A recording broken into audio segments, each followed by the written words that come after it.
నమస్తే అండి.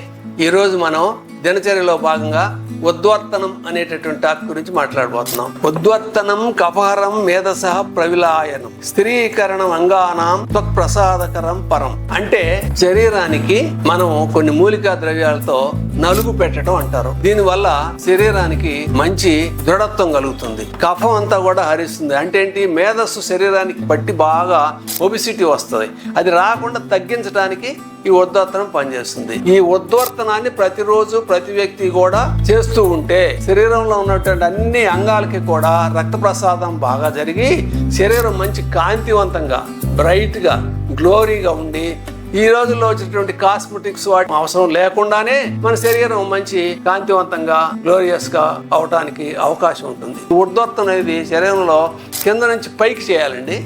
అది ఒక పద్ధతి ఉంటుంది. దీనికి కావాల్సినటువంటి సబ్జెక్ట్ చాలా డీప్ గా ఉంది. అది తర్వాత మనం ఇంకా వివరంగా మనం తెలియజేసుకోవచ్చు. ఉద్వర్తనం అనేది చాలా ముఖ్యమైనది. ప్రతి వాళ్ళు దాన్ని చేసుకోవడానికి ప్రయత్నం చేయండి, ఆచరించండి, ఆయుర్వేదాన్ని పాటించండి. నమస్తే.